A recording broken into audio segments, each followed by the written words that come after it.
Now, suspended National Coloured Congress MP Fadiel Adams is back before the Madlanga Commission today, with the focus expected to turn to the investigating Directorate against Corruption Section 27 affidavit and the allegations contained in it. Adams is also facing further questions over his evidence concerning senior crime intelligence officials.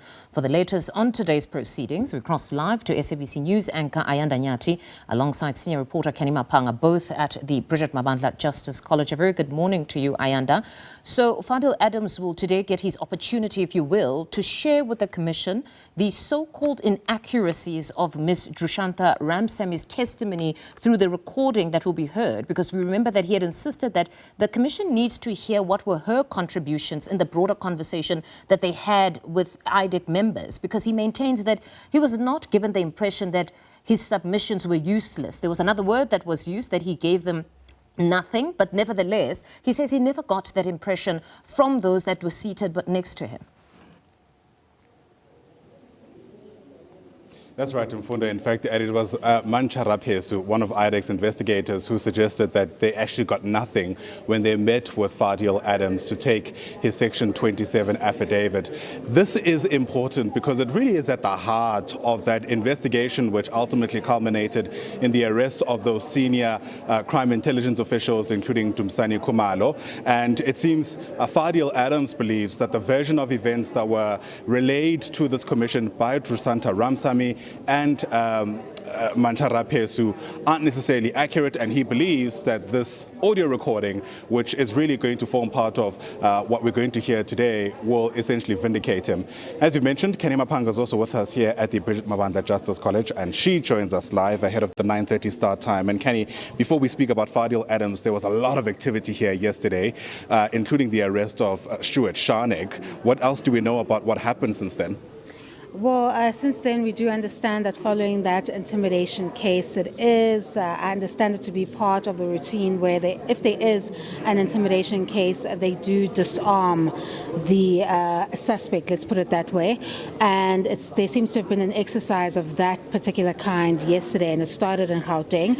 We do understand that the SABC members have since moved with him to Pietermaritzburg and KwaZulu-Natal. And because it's a Friday, we can't expect anything to move today, but we do expect we'll get more details if he's going to appear in court on any kind of charge on Monday.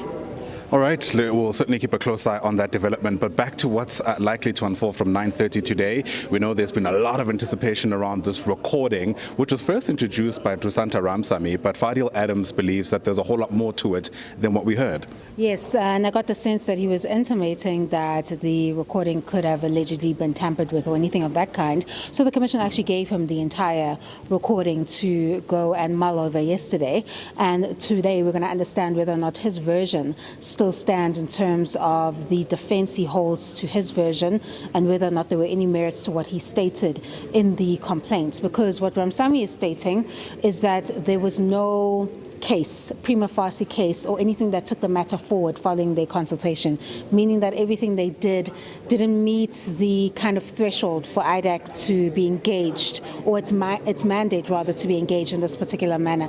And Fadiel Adams is facing a difficult testimony or probing at this point, because everything is pointing to someone who could have allegedly been used or allegedly been part of this alleged orchestrated attack, because nothing he does has anything to do with what he contends he was doing, which was exercising oversight. Because if it was, then you would have given an opportunity for those cases to at least be ventilated before, within, I think the period is the 29th in the Western Cape, the 31st in Gauteng, then already on the 1st of November, you are asking the minister to intervene. So to me, that shows that there was no intention for that particular matter to be investigated by SABC, but there could have been an intention to pave the way for that matter to be investigated by IDEC and for it to become project diversion, which we already know what the evidence is pointing to about that. So if he's unable to prove this with the recording, then it means Drushantha Ramsami's testimony must stand,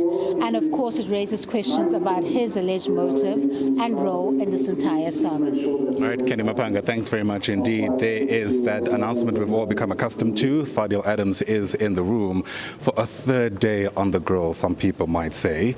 Today, of course, we're hopefully going to get a better understanding of what motivated his decisions. Let's listen in.